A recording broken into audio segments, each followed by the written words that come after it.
Welcome, everybody. This is your host, Izzy, and this is the Red Zone Report right here on the Built in Buffalo YouTube, Facebook, and X channels. We are here to discuss the follow-up free agents from last week and how they may affect the draft. That's why the episode is being loaded up on defense. Does this affect the draft? You know what? You know what I'm going to say, guys. Come on. What the heck is going on here?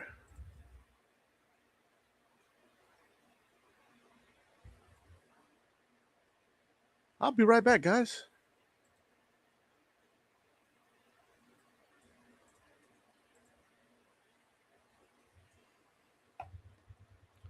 What in the world?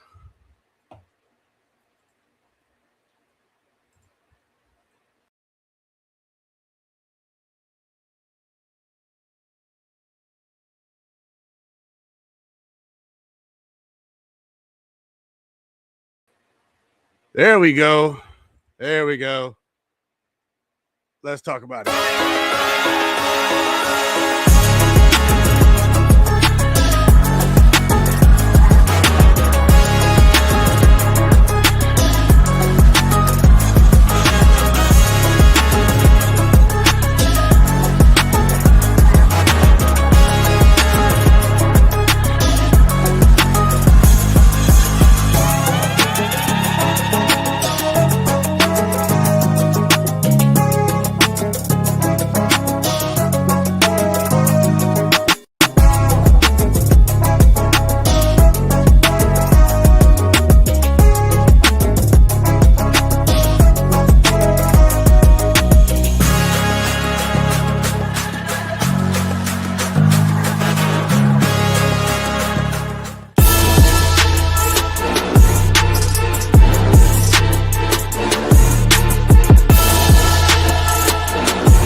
Welcome, everybody. Again, I'm your host, Izzy, and this is Built in Buffalo, the Red Zone Report Live. And we are here to talk about the draft coming up and how the free agents that we've signed could affect said draft.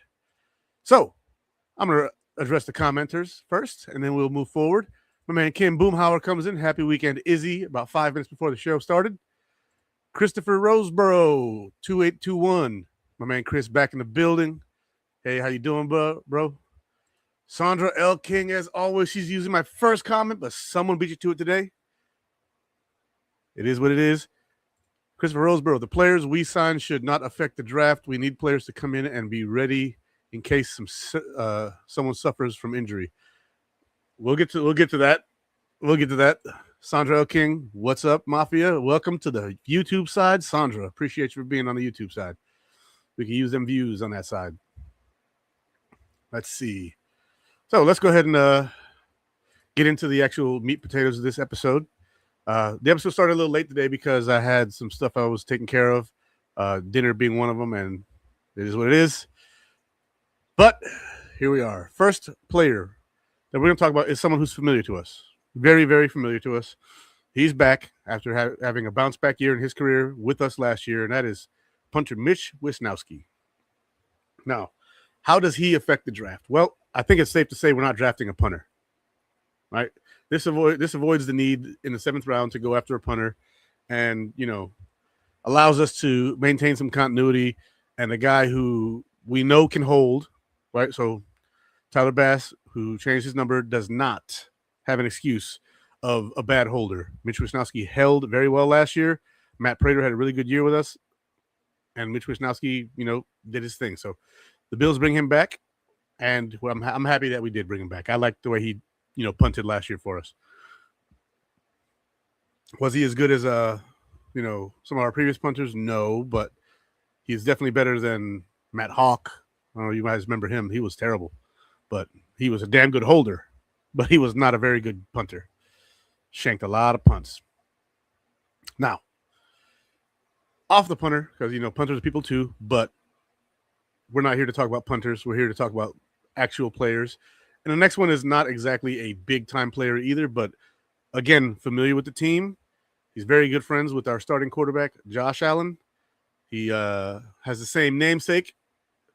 Quarterback Kyle Allen is back after a stint with the Detroit Lions. Mr. Trubisky has signed elsewhere. He is now in Tennessee. Kyle Allen means that we probably won't be drafting a quarterback. We could have gone after a late round quarterback like we did when we went and got Jake from State Farm a few years back. And, it didn't work out. He ended up on the practice squad and then getting poached by the Giants. And I have no idea where he's at now. He's probably working a job that his degree would help him get, but neither here nor there. We brought back Kyle Allen, who's familiar with Josh. He's familiar with Joe Brady. He played under him in Carolina. So it was a smart guy to pick up. He knows the offense. He knows the quarterback, who's the starter, and he knows the system well enough to where if something happens and he has to step in for a few plays, he can play. Also, having a good offensive line will help him along if that was to be the case. Do I trust him to start the whole season if Josh got hurt week 1? No. Do I trust him to start 4 games and win 2? Yeah. So that's where we are. QB Kyle Allen doesn't really affect too much in the draft, but it just means that we probably won't be looking at a quarterback in said draft. Now we move on to the actual players that we're here to talk about. Right? There's 4 of them. And the first one we signed, cornerback D. Alford. He is a nickelback, honestly. He plays in the slot. And the Buffalo Bills moving to a 3-4 needed a guy who was familiar with the 3-4 scheme, which is why they moved on from Taron Johnson, who's played 4-3 his entire career, including college. D. Alford comes in hungry and ready to play. I like D. Alford's attitude and his story. Right? D. Alford was undrafted. He ended up in the CFL. He then comes to the NFL, ends up on the Falcons, starting as their nickel cornerback. I believe it's last year he picked off Josh Allen. Like, D. Alford is a good player. He's a damn good player. He's a good slot player. He's not so good against the run. Okay, and I know that that's kind of something that the Bills have been harping on is getting to the running backs. But I don't think that's something the Bills are particularly worried about when it comes to our DBs as much. Now that we're running an odd man front, it's less likely that we're going to be counting on them to run stop as much as we did before. 4 linebackers out there, 3 down linemen. It is what it is. He's solid blitzer though. Like in a 3-4 scheme, you want your nickel and your corners and your safeties to be able to blitz, right? Because you're going to drop outside linebackers, you're going to drop inside linebackers into coverage in zone, and so the key thing to a 3-4 defense is the team that you're playing against doesn't know who's coming, right? So if you decide to run a blitz, you could send your outside linebackers to the flats to cover the flats and maybe close things off for a potential run play, and then you have your slot corner rush the passer.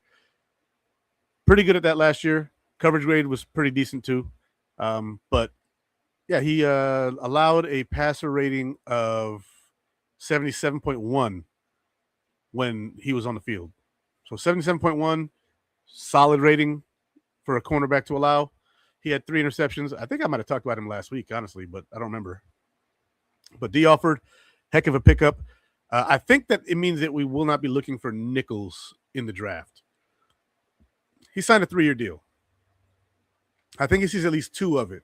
So it frees up, defensive back for us. So yeah, Kyle Allen is 30 years old, FYI. That's fine. Quarterbacks last a long time in the NFL. Joe Flacco is 41, I think. Sometimes you have an older quarterback that's just out there to be a backup. That's it. And their entire job is to make sure that your starting quarterback is comfortable. They have another set of eyes and another brain to kind of bounce ideas off of. But they're not counted on to really go out there onto the field unless absolutely necessary, which is what we did with Mitch Trubisky for 2 years. So now we're doing with Kyle Allen this year and next, most likely. Ivy Hayes, hi. Hi.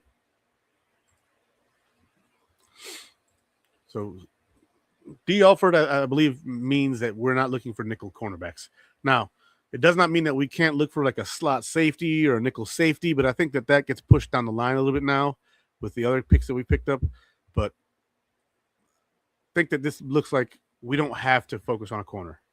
Not that we won't get one, because it's possible that we do draft one. You always want to have a backup nickel. So if we pick up a backup nickel, it's probably going to be later in the draft. Or it could be Jordan Hancock, who we drafted last year.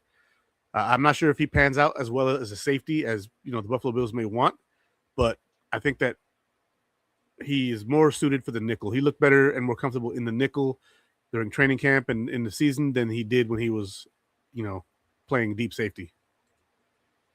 So yeah, Jordan Hancock, maybe D. Alford's backup. I didn't see your comment yet because I was looking at other stuff, but yeah, you're on it. Still need a CB3. This is a CB3. CB1, Maxwell Hairston. CB2 is Christian Benford, or reverse those. CB3, D. Alford, because he can play inside and out. So if something happens and Benford gets hurt or Hairston gets hurt, you can kick D. Alford to the outside. He can play inside and out. Taron Johnson did not have that flexibility. He was purely a nickel corner. This guy can play inside and out. Now, do you still want to invest in another nickel or outside corner in the draft? Potentially, but I don't see that as a focus of the draft. I think our defensive backs room looks pretty solid thus far, but I think that they could still add a few pieces. I see you, no boundary CB3. And this is why I was saying I think that this guy is our CB3. If something happens, you kick him out, Jordan Hancock goes into the slot, boom, defense is settled. See, I don't see Alford being viewed as the backup boundary corner. As of right now, he is. Now, you could be right, and they could look to bring back a Trey White, or they could look to go get somebody who's going to be better in man coverage because this defense is most likely going to be running more man coverage with some exotic blitz packages. Like, that's kind of Jim Leonard's forte. Very Rex Ryan-y of him, but not as traditional of a 3-4 as Rex Ryan. It's more of a hybrid scheme. Like they run a 2-4-5 defense instead of a 4-2-5 like we ran last year. But for us, it's basically going to be the same thing on nickel downs. They may run some 3-3-5. That's very possible, and also probably pretty likely. But again, that's going to look kind of similar to what we've been doing. So I think that D. Alford, as of right now, is that backup boundary corner. I think the draft is going to fall in a way, and the Bills are going to be able to be more best player available because of these signings. That's kind of where I'm going. My man Spin. I love you for that, Spin, by the way. I want you to know that. You come in here and you challenge me and ask questions and then give your opinion. I like the way you're thinking, right? You believe that they need to go get another boundary corner. And I'm not against it. I just think that this right here means that they don't necessarily have to. But cornerbacks on the roster right now, I think we have 4 rosterable corners, and that is Hairston, Benford, Alford, and Hancock. If you consider him a corner, which I do because he was drafted at corner / safety. So to me, he's a corner. I think he's a nickel. So, see, I think that we should still draft another wide receiver. I'm not against that, but there isn't a wide receiver on this list. We are, like I talked about our guy last week, DJ Moore. I think we need to draft one. I don't think the first round is going to be where we do it. I think it's going to be like 3rd or 4th round. There's a few kids that I like that are mid-round picks. So we'll see what happens there. I think his name is Williams. Might be from Tennessee. But yeah. Are Bills still going to be able to draft an all-pro cornerback in round 6 now that McDermott is gone?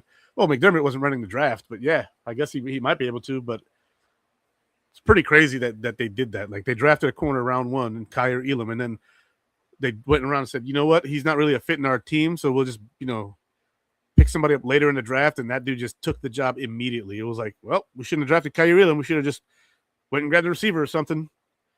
But, you don't know if that guy in the 6th is going to be anything or if he's going to be Christian Benford. Right? He turned out to be Christian Benford, one of the best corners in the league.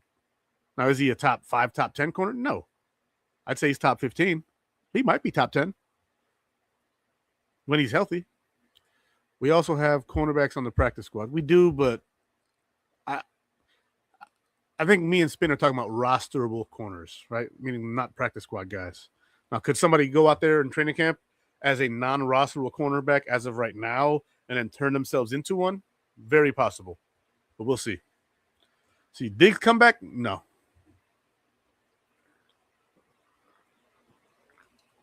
He's probably going to miss time this year due to the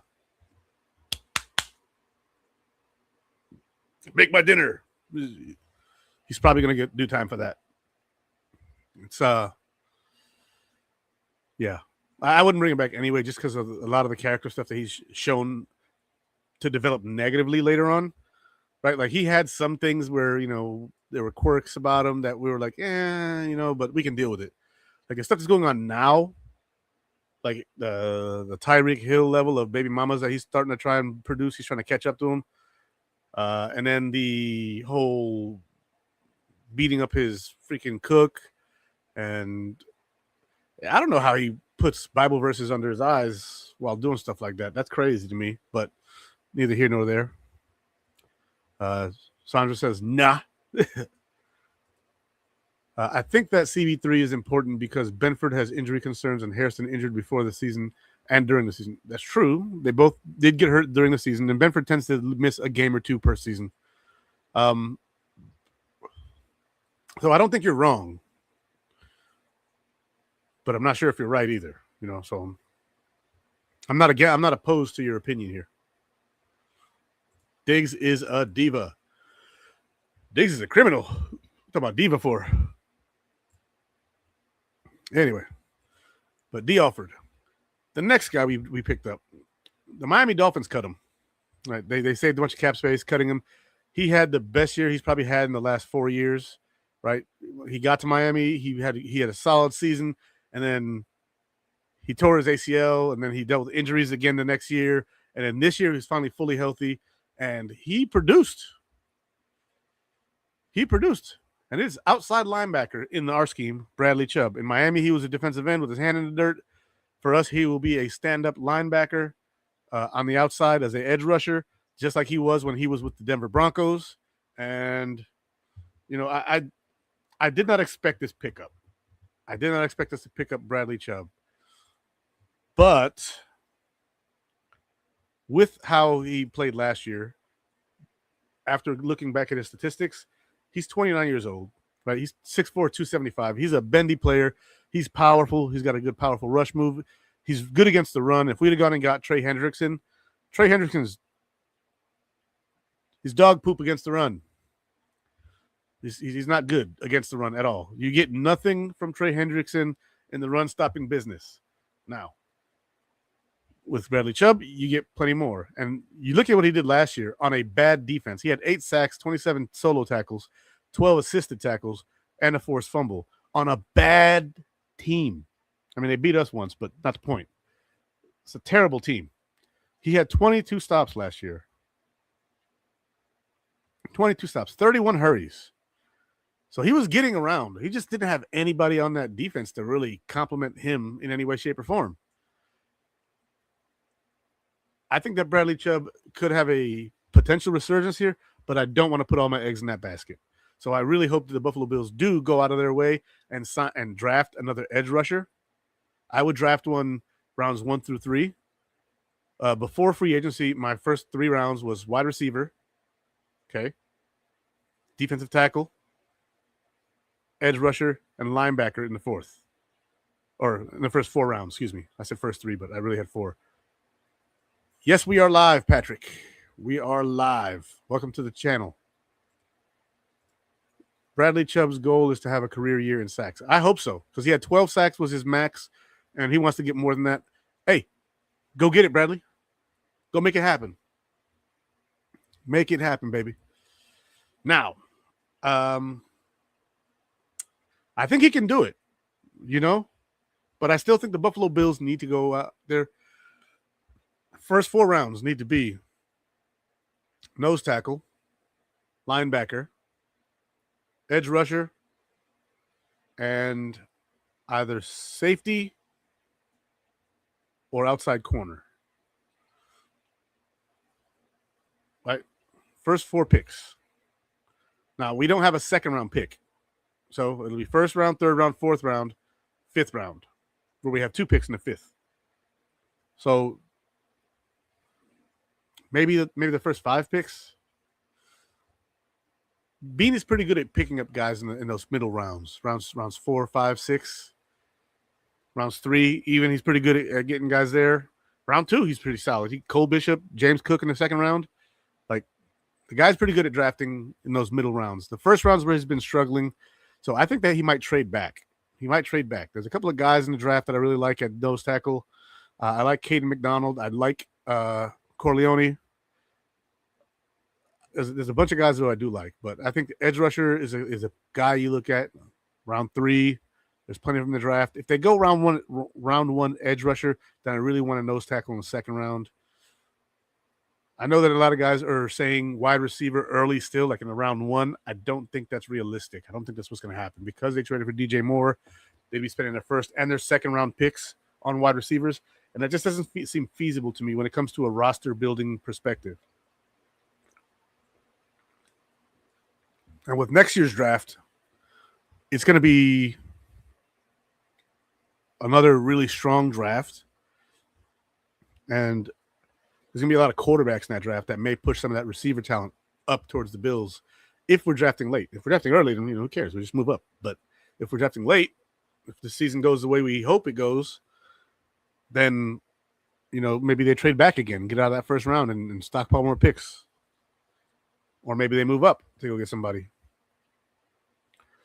5th round, Red Murdoch linebacker. Okay. I'll have to look him up. I've done some scouting on the draft perspective. A guy I really like, if he's there in the 3rd round, is Anthony Hill from Texas. Like, I really like him. Linebacker out of Texas. Let's see. Okay. So this is the effect that Bradley Chubb basically has on us. Is like he makes it so we don't have to draft an edge rusher early, but he gives us a chance to do so if the guy's there. As of right now, our edge rushers are Greg Rousseau, Michael Hoyt, Javon Solomon, and Bradley Chubb now. And there may be some other guys on the roster, but I wouldn't consider them necessarily rosterable. We also don't know if Greg Rousseau, if Groot's going to play on the defensive line with his hand in the dirt as a 5 tech, or if he's going to play as a 6 tech standing outside linebacker. I don't know what his projection is going to be. I think it may be a hand in the dirt defensive end, potentially. But that might be a big ask for a guy his size. He's only like 270. So that's not too small, but if you look at it like that, if you have Ed Oliver and then a nose tackle that you acquire, and then you have Greg Rousseau with his hand in the dirt, where does that leave TJ Sanders? Where does that leave Deion Walker? Right? I see the line being more like those 3, Ed Oliver, Deion Walker, TJ Sanders, hand in the dirt, not edge rushers, but defensive ends, and Rousseau being more of a stand-up guy. But I'm not positive about that.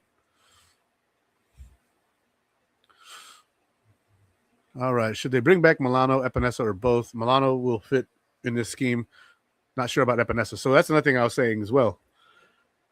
I don't know if Groot is going to be a hand in dirt defensive lineman, as an edge, because you're going to have a 4-eye, you're going to have a nose tackle, and you're going to have a 5 tech, right? So those are your 3 down linemen in a basic 3-4 scheme. Then you have your Jack linebacker, your Will linebacker, your Mike linebacker, and your Sam linebacker.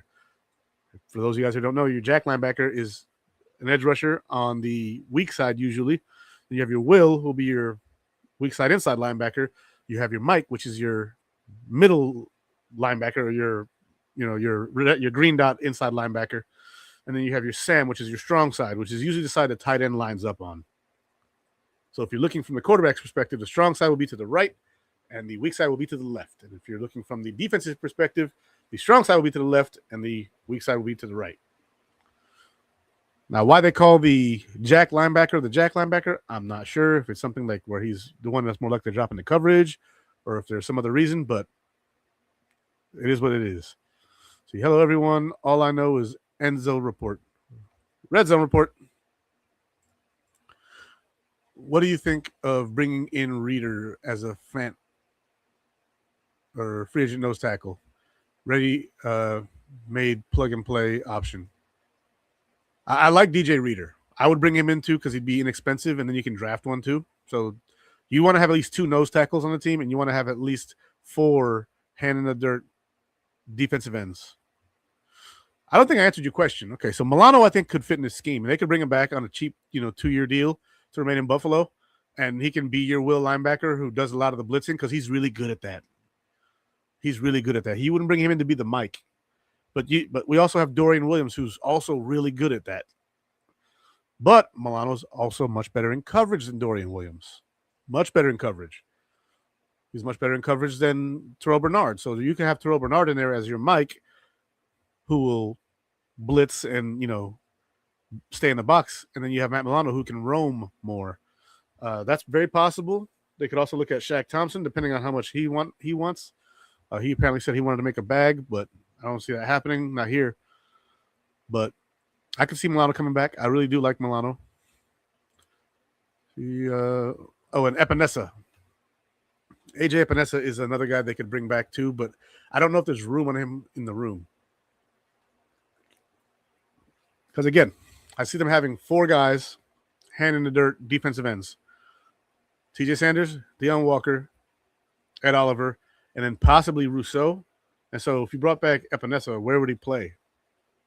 Would he just be a 5th defensive lineman, or would he play as an edge rusher at linebacker? I don't know. So I don't know where he would translate. And I don't know how the team is evaluating those players. Right? I don't know how the team is evaluating Epinesa and Milano. I don't know how they're evaluating Groot to fit in the scheme yet. My assumption is he's going to be a stand-up outside linebacker, but I don't know for sure. He's really good at setting the edge, so that could be something they're looking at. And he may be a more effective pass rusher with his hand up. So if he is, then you could always bring Epinesa back, have him gain a little bit of that weight back, and be the 4th rotational defensive end. But I'm not sure. So it really depends on how he's scouted as a player by the team's internal scouting, because the team has the scout team has technically 3 teams. They have rookie scouting, obviously. They have free agent scouting, obviously, and then they have self-scouting. So they look at all 3 of those different types of personnel that could potentially be on a team the next year, which are all of it, right? They either come in as a free agent, they come in or trade, they come in through the draft, or they're one of your own, and you're just evaluating the talent based on what you've seen on tape. I don't know how they're grading those players. See, Reader, already talked about it. I like DJ Reader a lot. It's a very good option. See, Landon Jackson is a defensive end as depth. I have to look and see how big Landon Jackson is, because if he's like 270, like it may be a bit of an ask. Maybe on passing downs could potentially be a better thing. Man, he would play a mean Uncle Fester.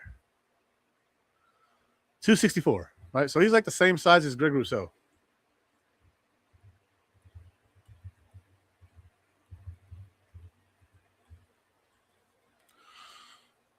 Six, 7, 266. Yeah, they're like basically the same size. So again, I don't know how he projects to this. He could be a hand in the dirt defensive end or a stand-up outside linebacker. I'm not positive. Yes, Sandra. All right. Izzy, if you were to sign a nose tackle, who would it be? And if you could draft one, who would it be? If I could sign one, it would be DJ Reader at this point. Of the guys that are left, I really did like the guy from Detroit. I forget his last name. It was a Spanish name. But in the draft, I really like Caden McDonald from Ohio State. That dude is a big, fat bastard to plug the middle. But I do also like Corleone. So if I look up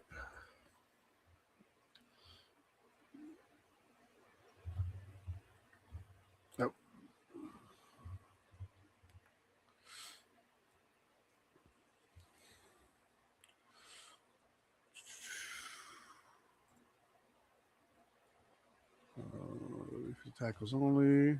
So Caden McDonald, Dante Corleone, or Corleone. I don't know how he pronounces it, but he's out of the University of Cincinnati, 6 foot, 340 pounds, big boy. He didn't have any sacks last year, but again, he's a nose tackle. He's a zero tech. So there's your difference between a nose tackle and a one tech. It's a nose tackle lines up right over the center. A one tech lines up in the A gap between the center and the guard. Like and share. Hell yeah, baby. Like, share, subscribe. Okay, it is Izzy. Yes, it is. I've also heard of him. That's me. Milano has been there for us a long time. He has. From here, Epinesa 57. Will he be back? Maybe, but I don't see it. Sandra, love you. Man, this guy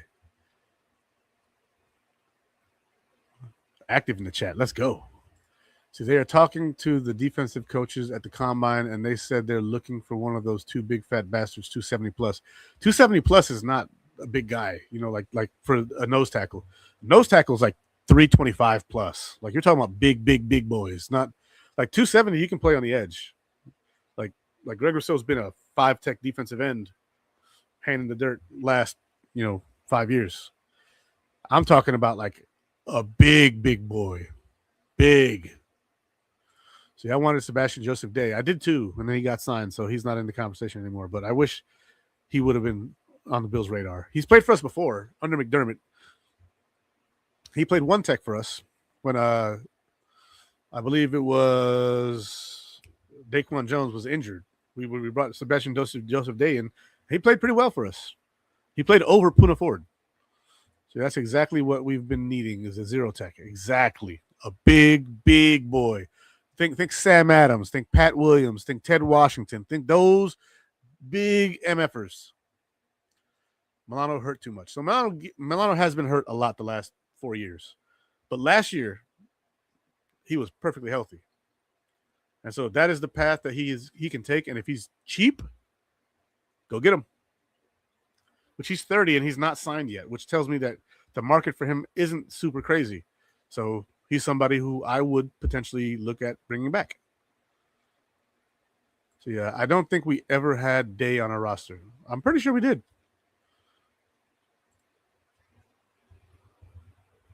Sebastian Joseph Day.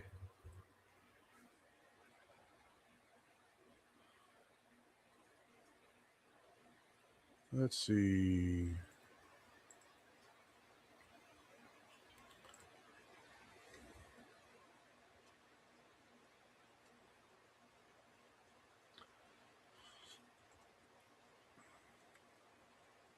So he played for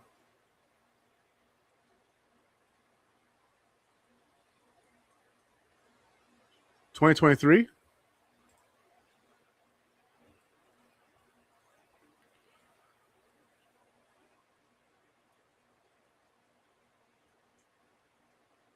Nope. All right. So yeah, who was the guy that was on our team then? Linval Joseph. That's the guy. Linval Joseph. I got my Josephs crossed. What about that big kid that Tampa was making lose weight and they cut him last year? He's a big boy, but they cut him for a reason. He got, like the 450 pounds. That's too big. Like we don't want somebody, sorry, DeMar Hamlin, having a heart attack on the field for no reason. Like that's crazy. That dude is way too big.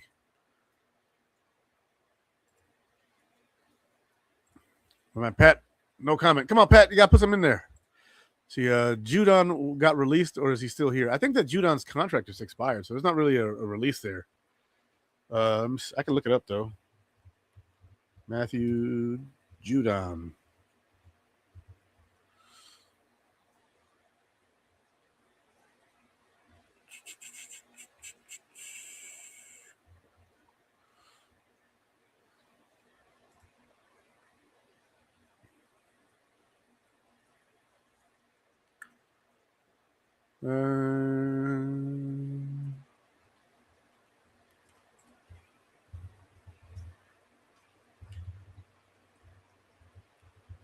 Unless he was like a futures contract, which is possible, but I don't know if I see that from him.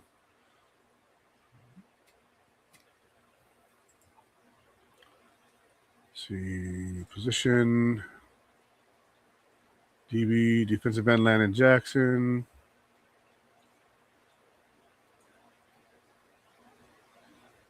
Oh, wow. They've started adjusting the roster already. Inside linebacker, Joe Andreessen, Terrell Bernard, Jimmy Charlo, Keontae Jenkins, Dorian Williams. So they've already started adjusting the roster here.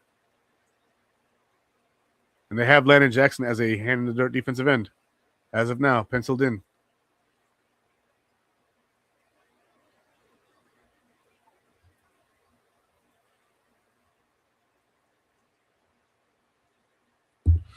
Outside linebackers, Bradley Chubb, Michael Hoyt, Andre Jones, Greg Rousseau, outside linebacker. Okay, Javon Solomon, outside linebacker. Okay. Okay. But no, Judon is no longer on the team. See, we had a lot of one-year deals in 2023. Might be the same this year to fill in the gaps. Yeah, I think so too. See, big is usually better, but you also have to be functionally big. Yes. Functionally big is a very good way of describing what that kid from Florida that played that was with Tampa is. He's not functionally big. See, Ronnie Delden, awesome. Welcome to the show, Ronnie. Judon is washed anyways. I agree. Rental. Yeah, he was a rental. Like, we picked him up for waivers, I think it was, and he went to our practice squad, and it was, it is what it is. He's done. He's done. Yeah, on the Bills website, officially at outside linebacker, Bradley Chubb, Hoyt, Andre Jones Jr., Greg Rousseau, Javon Solomon. I think we could bring in another guy, right? Hand in the dirt defensive end, as of right now, it's just Landon Jackson. But I think that you'll see Ed Oliver end up there, TJ Sanders, and Deion Walker. So we'll see. This also could be looking at it more as like a 2-4-5 or a 3-3-5 defense when you're on nickel. So you'll have, your defensive end, 2 defensive tackles, and an outside linebacker, lined up on the line. And then you'll have the other outside linebacker playing off with the 2 inside linebackers. And then you'll have, with 1 inside linebacker and then 5 defensive backs. I mean, the way they could do this, because it's the nature of the 3-4, is you can basically play 4-3 out of 3-4 defense. It's crazy the different possibilities that could be, but there's not really that big a difference when you line them up a certain way, but it's still usually an odd man front. But moving on to the next player, because we've kind of gotten sidetracked, is safety C.J. Gardner-Johnson, formerly of the Eagles and formerly of the Chicago Bears and the Houston Texans, and he's bounced around a little bit recently, but he's still a damn good safety. The problem with him appears to be his attitude and or his mouth, right? He talks a lot. But you need some bad boys on your team sometimes, man. You need some guys, who play with attitude, who like to hit something. Let's go hit something. And C.J. Gardner-Johnson is that kind of guy. He's a hitter. GJ, as some people have called him, is a really good safety. He played for the Eagles in their 3-4 defense when they went to the Super Bowl and beat the New England Patriots, I believe. Or was it the more recent one? Might have been the more recent one where they beat the Chiefs. And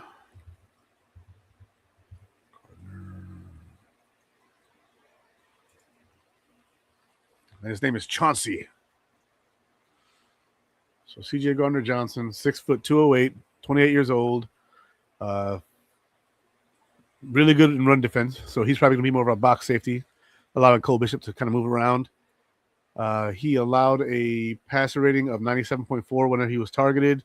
He had 2 interceptions. He had 3 sacks. So he's good at blitzing. Perfect for a 3-4 defense. If you look at his Philadelphia year, much better. Overall grade 75.1, coverage grade 81.3, 2 interceptions. He had 3 sacks that year. Nope. There we go. That year he had 1 interception, 1 pressure. He only allowed 4 receptions on that year, though. Looked like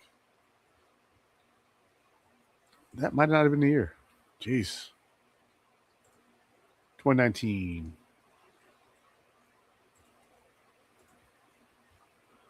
With the Eagles. Yeah. Solid player. I think he's going to be a guy who really allows Cole Bishop to kind of flow. I'm happy that CJ is here. You and me both, bro. You and me both. I think he's a hitter for sure. Like tackling wise, he's a hitter. He can do the work on his his wraparound technique, but outside of that, if he gets a clean hit on you, like, you're probably going down. True hitter. See, Gardner Johnson is our free safety, ball hawk, great at deep coverage, and can also come down in the box if asked. So he can play both, which is why I think they brought him in here. But lately, he's been more of a box safety. He's been more of a hitter. So do you have time to do a mock draft today? Yeah, I probably do. Probably do. But I don't necessarily agree that he's a ball hawk. I mean, looking at his career,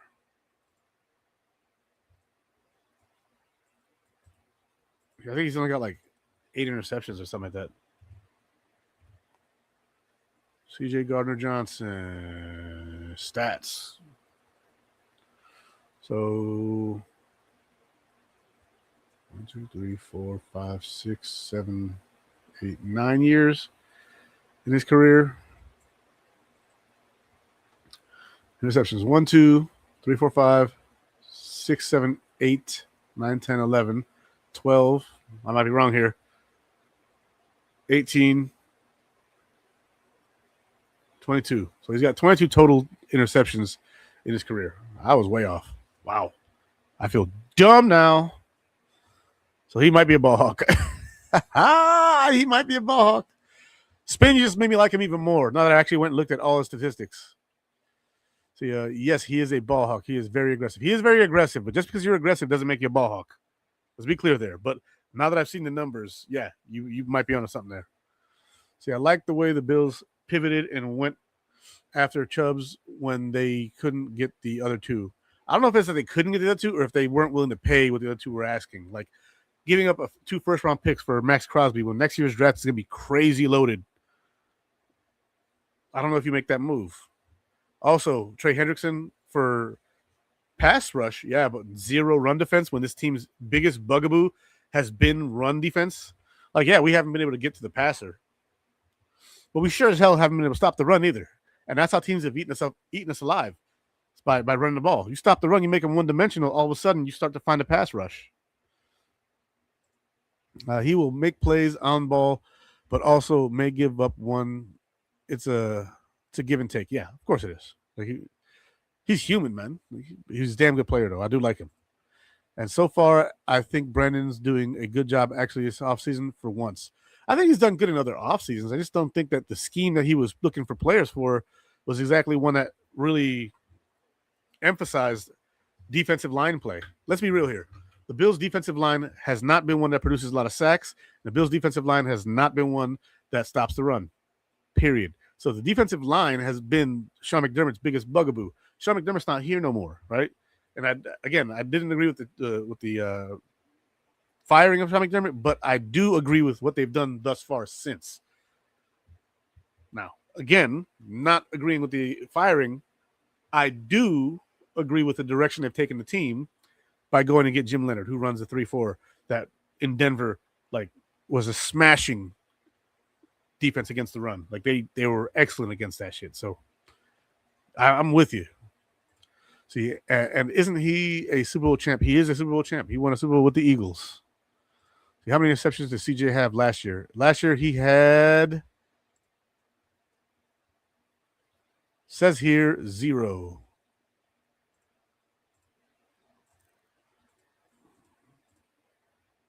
But PFF says in 2025 he had 2. So I don't know which website's correct. Because the one I'm looking at, PFF says he's got 2. Pro Football Reference says none. Nope, no, my bad. With Houston, he had 0. So there was 2 teams here. 2025. Oh, hang on. 1, 2, 3, 4, 5, 6, 7. So he's played 7 years in the NFL. Excuse me. They have to fix this nonsense where they put 2 teams and then because they got 2025 listed 3 times. So he's played 7 years. He got 22 interceptions in 7 years. Or excuse me, 20 interceptions because they listed 2025 3 times. I freaking hate when they do stuff like that. So 20 interceptions in 7 years, not bad. It's averaging almost 3 a year.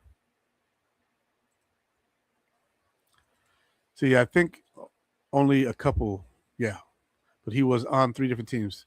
Last year he was on 2 teams, Houston and Chicago. Yeah, they got to fix the Pro Football Reference. Got to fix their website because that's confusing. See, 3 I thought I read in an article, but I could be wrong. He had 2 last year.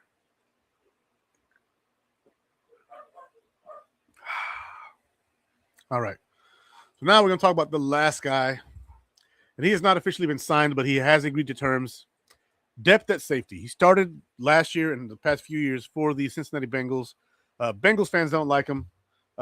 Look, Bengals fans, your defense has been trash for years now. You guys invested all your money at wide receiver and quarterback. Your offensive line is garbage. Your defense has been trash since then, since you guys let go of Lou Anarumo. Actually, his last year there was pretty bad because Lou Anarumo lost a bunch of talent because you guys signed these guys to huge monster contracts. And now all of your money is invested in the offense. So you guys don't have any money for defense. So that's really difficult for safeties. Very difficult for safeties. But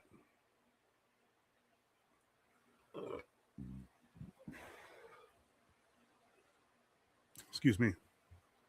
I believe he was traded before the season from Philly to Chicago, I believe. Or Philly to Houston, one of the two. I don't know. Neither here nor there. But Geno Stone has agreed to terms with the Buffalo Bills. He does not grade out very well. He is more of he's going to be a backup safety here. But he's played on a team that's been god awful on defense. And I don't want to give him any excuses for why his play has not been great, but it hasn't. It's not been terrible either. Like he's good at blitzing. You know, pass rush grade 72.8 on PFF, coverage grades of 50, which is average. Run defense grades about average. So he's basically an average safety. He had 2 interceptions last year. He had 11 pressures, 79 solo tackles, and 22 assisted tackles or receptions allowed. Excuse me. Wow. He had 21 assisted tackles. He allowed a passer rating of 109.5, so that's not great. So, yeah, that's why he's here to be a backup safety and will likely not see the field unless there's some sort of injury or rotational need. But, yeah. The Bengals defense has been garbage the last few years, and there's no real way to evaluate any player on that defense for fault within that defense because of how bad they've been. Like, Bengals fans, I'm not trying to poke fun at you guys, right? It's not the football season, and we're not playing y'all. So, I don't care. But the fact is, your defense has been god awful, and so I have no idea how to really gauge this or not. Like I'm not excited about it, nor do I feel bad about it. It's kind of meh, like a whatever signing. But it is what it is. It is what it is. So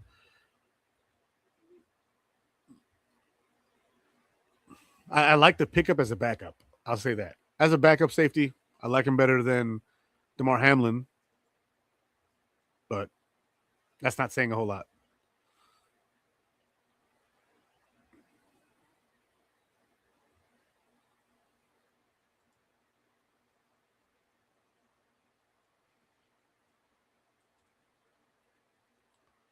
Huh.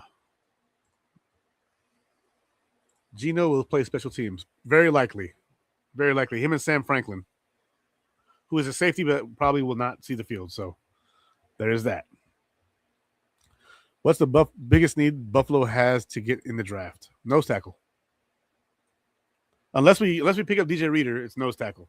As of right now, it's nose tackle. But that could change. You know, the draft is a month away, a little bit more than a month away.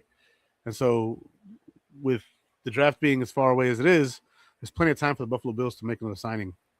Will they do it? I do not know, but I can check out Spot Track real quick and see who is available in free agency. Position interior defensive lineman.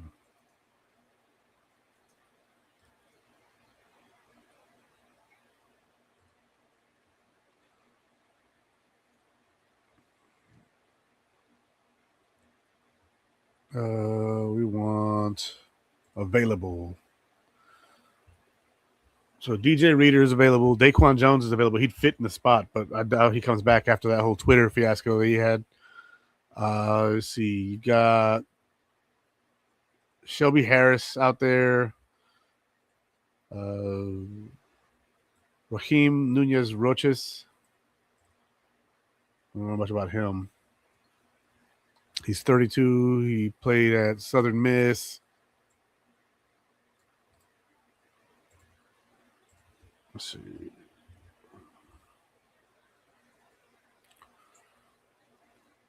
305 pounds, so he's not, not really the ideal size. Foley Fatukasi, which if I remember correctly, he's not that big.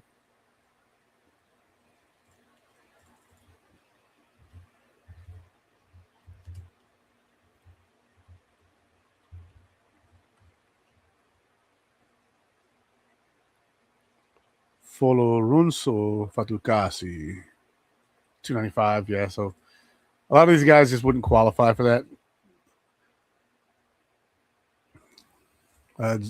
Do you think there will be a good nose tackle at 26? I know there will be a good nose tackle at 26. The question is, will that nose tackle be worthy of pick 26? So, like, if Ken McDonald's off the board, then no, he will not. But if Ken McDonald is on the board, then yes, he will. Outside of that, I think that you could, jump at Corleone in the second round, but as of right now, he is the number 2 or 3, defensive tackle on the board. You also have Lee Hunter at Texas Tech, pretty good player. The combine helped him quite a bit, and then you have Dominique Orange out of Iowa State, another big guy. He is a zero tech. He's 6'2", 322, so he's more the body type, the shorter, stouter, teapot looking son of a gun. So yeah, there's some guys, but maybe something you do where you move back into the second round and pick up more players, but I'm not sure. All right. Well, so what we're gonna do now is we're gonna hit up a quick mock draft. I forgot we still need a linebacker. We do still need a linebacker. Could they bring back Matt Milano? They could. Will they? I don't know. But yeah, I think that a linebacker in the first 3 rounds or first 3 picks, because we don't have a second round pick, or if we move back into the second and acquire, another second or third round pick, that wouldn't be bad. Again, I like Anthony Hill out of Texas a lot. Caden McDonald at 26. Yes. I love that.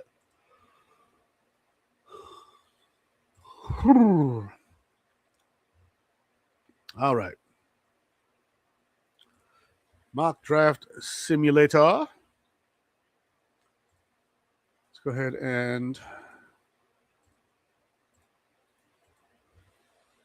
see. We don't have a second round pick. Call Leon probably won't be there at third round. No, he probably won't be, but you could trade back. I've heard some good stuff about Orange. Well, his name is a Dolphins color, so it can't be that good. I'm kidding.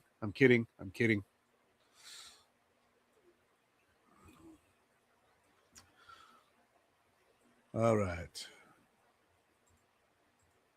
Let's get this stuff off my screen. Boop. Media assets. Boop. And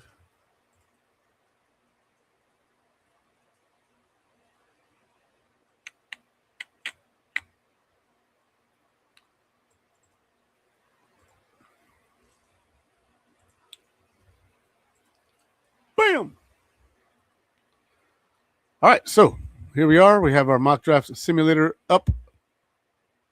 See, but DJ Reader would be a dream fit, I think, but would kind of contract would he command? So he's actually not commanding a huge contract. If I look up DJ Reader, let's see, boop, spot track, NFL free agents available position defensive line. So DJ Reader's market value is $3.9 million per season. He is 32 years old when the season starts. So, yeah. All right, so let's get this show on the road because I am hungry and I need to eat. Boom, 7. Slow it down just a little bit. And care for positional value. That needs to come up some. Randomness. It's good there. Enter the draft, yeah. And we're going to go ahead and take a look at what our needs are. Right here, guard, defensive line, safety. Guard is another sneaky spot that we may be looking to draft. I'm not sure how strong this guard class is, but it's a spot that we're probably going to look to bring in competition for our boy, Alec Anderson. So let's get started. Moving down to pick 10.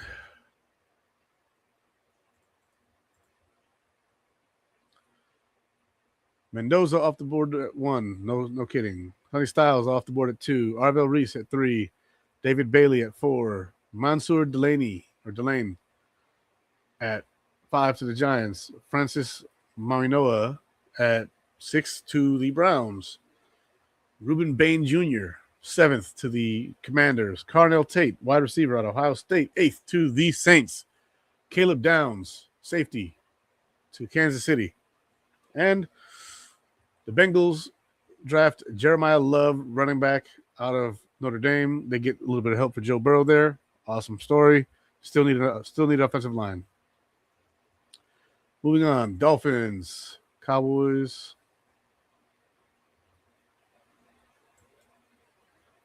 And from pick 11 on, the Dolphins do a smart thing and pick up Spencer Fanu, tackle out of Utah.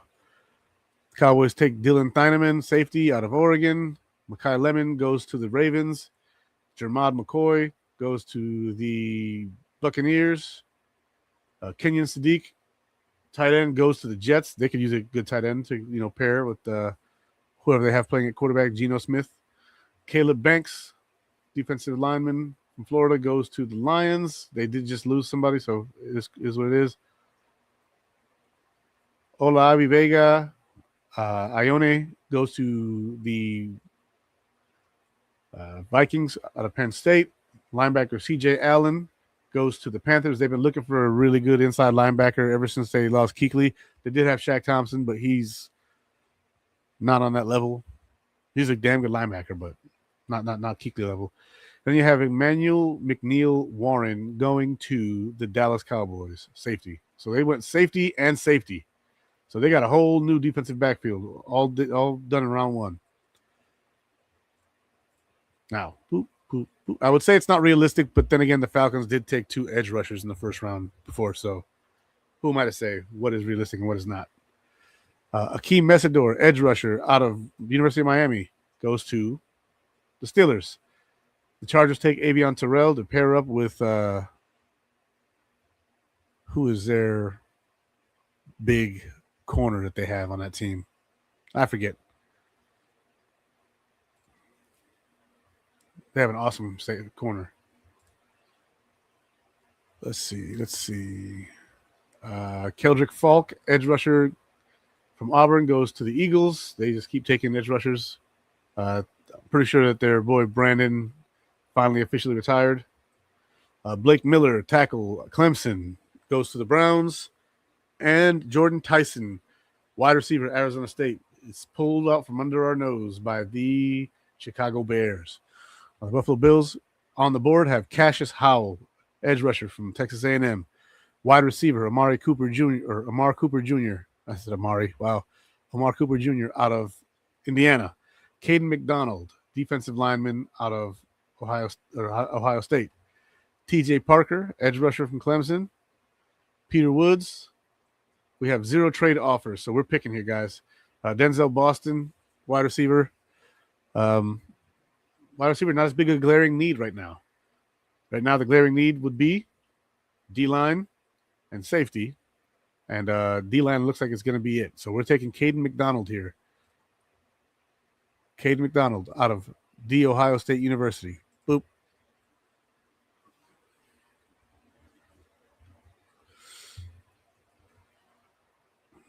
All right, let's see who finished up the first round. Wide receiver Omar Cooper Jr. goes one spot after us. Cassius Howell goes to the Texans to play rotational with Will Anderson and Daniil Hunter. Yeah, that's pretty sick.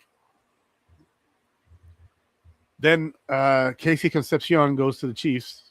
That would suck. Christian Miller goes to the Broncos, defensive lineman. Caden Proctor goes to the Patriots. They drafted another tackle, so probably their right tackle now. And Denzel Boston goes to the Seahawks. Wow. All right, so we're just going to go ahead and resume till we get to our next pick. Say we're not doing any trading this draft.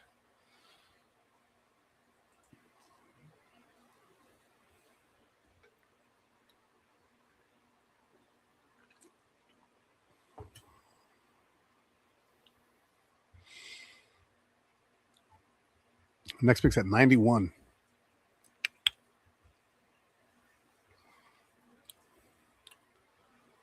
Okay, so we are on the board. We have a center and 2 QBs staring us in the face. And we have a linebacker, Anthony Hill Jr., staring me in the face. Malachi Fields is here. We have offensive tackle. Antonio Williams, wide receiver from Clemson, is right here. I do like him. See if they have an evaluation on him now. First look, analysis. Now here's a guy. You're helpful, aren't you? I have NFL Draft Buzz. Wide receiver. Antonio Williams out of Clemson, 6 foot, ran a 4.41, 187 pounds. Says he's a slot receiver. This defense needs help, so I think I'm going to go with Anthony Hill Jr. Boom, linebacker. My man John Robert said it right here. We got the big guy in the middle, and we got the Mike linebacker. So now we can officially move Terrell Bernard to one of the other spots, to Will or to Sam. Maybe he can rush off the edge. I wouldn't think about doing that with him, but you never know. Anthony Hill Jr., you are a Buffalo Bill. Now we have pick 126. We have an edge rusher, Jayshon Barham, who I've heard a lot about out of the University of Michigan. I do like him quite a bit. Question is, do we need that more, or do we need the outside corner from Texas, Malik Muhammad? Or we're looking more like a speedster at receiver and like a Brennan Thompson, which this would be the perfect spot to do it in round 4. Also, Jacoby Lane at wide receiver, another good speedy guy. Brennan is pure speed. Jacoby Lane, still pretty fast, but not quite there. Then you have a safety, Bud Clark out of TCU. Solid safety if you want to add to that safety room. We do pick again at 163, so there will be some talent that falls there. See what you guys think.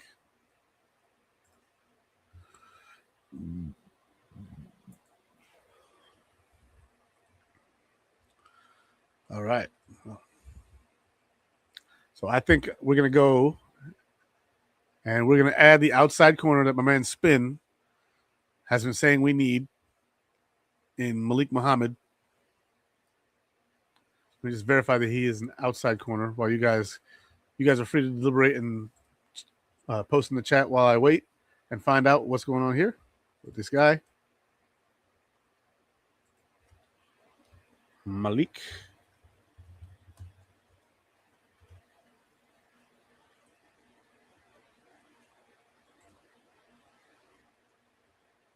Muhammad.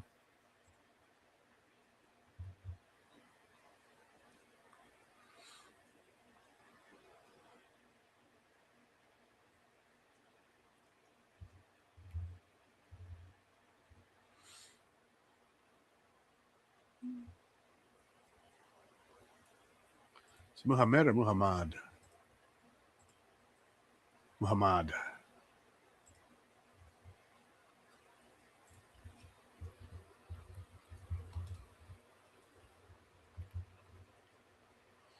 There he is. Outside zone corner. 2 interceptions this past year. 4 passes defended. 30 tackles. 23 of them solo. See anybody comment anything? No, nothing in the comments. Where are you guys at? So him or Jayshon Barham. Good run defense grade. Solid pass rush grade. Malik Muhammad. Ooh. I might wait on corner. I'm going with the edge rusher. Get this front 7 right.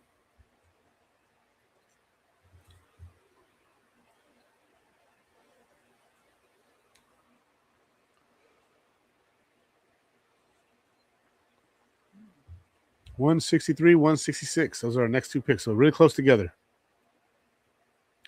So we'll have to play these 2 strategically. Cade Klubnik, QB the future. Let's go, baby. Safety, Michael Taff. As of right now, we have an edge, a defensive lineman, and a linebacker. On the board, we have a safety. We have a corner, Julian Neal, out of Arkansas. Take a look and see what he's all about.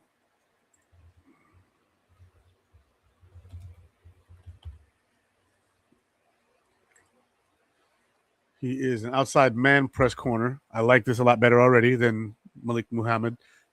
I do like the Longhorns, but I want a better fit. Malik Muhammad was a zone outside corner. Julian is a outside man press cornerback. So you go get yourself another guy. He ran a 4.59 or 4.49, excuse me, at the combine. So it's an official 4.49. So good speed at corner. Be a primary backup to Hairston and to Christian Benford. He's got good size. He's 6'2", 203 pounds. This draft has been all defense thus far. Do I see a wide receiver anywhere near here?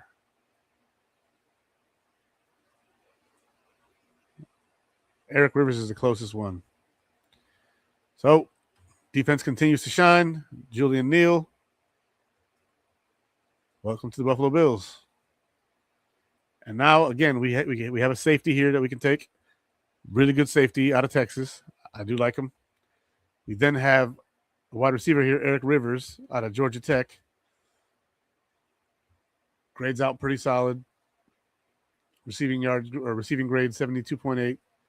He had 649 yards in 2025 with 2 touchdowns. I'm wondering if he was injured or something.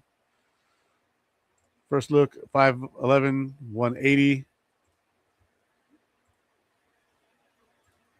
Let's see, Eric Rivers.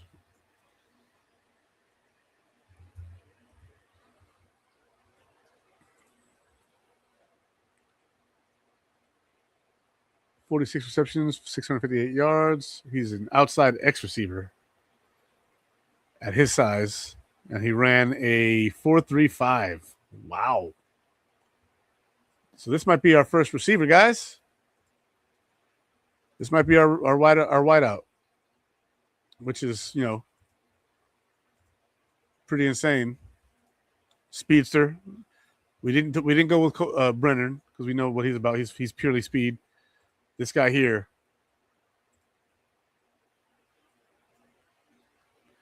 I like the safety. I do, but then we don't draft again until 220.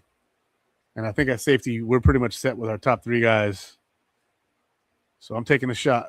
Let me see if there's somebody who wants to trade. Do you want to trade? Nobody wants to trade? Nope. Okay. Taking the receiver. This is a 5th round flyer, but also we got Khalil Shakir in the 5th round, and he's turned out to be pretty damn good.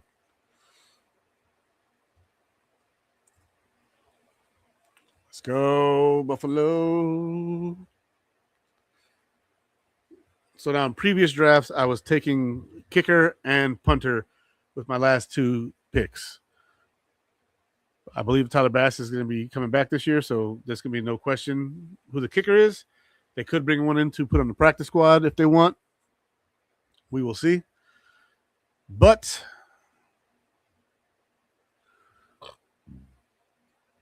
this is a spot where they could target a safety. Brandon Beane does like late round safeties. Coverage grade pretty god awful, but he's a run defender. Let's see. Wide receiver Kate. So this could be our kick returner here, Caden Wetjen. I've seen a lot of people wanting him to come to Buffalo. There's not a lot of players. The Bills do have kick returners, though. They have, Miko Hardman, which I know some people are sour on because he fumbled. Caden Wetjen. He is 5'9", 196. Holy shoot.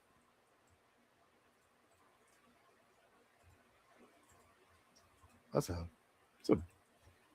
big receiver, like heavy receiver for that height. Yeah, 5'9", 193, 20 receptions for 151 yards, 1 touchdown. It's not what he's about. He's a kick returner. Ran a 4.47 at the combine, so he's got speed. And he's known for returning the kicks. So that's a way we could go. Wisnowski, our punter, is in the top 4 for punters according to the numbers. Yes, he had a really good year last year, so we're not drafting a punter, but we may take a second receiver here in the 7th, who's going to be basically our return man, both punt and kick. Cade Wedgen, welcome to the Bills. Last pick. Let's see. Did any safeties go between us? Yep. Let's see. Oh, Lorenzo Styles Jr., safety out of Ohio State. Solid grades. And we need another safety, so draft him. Boom, that's the draft.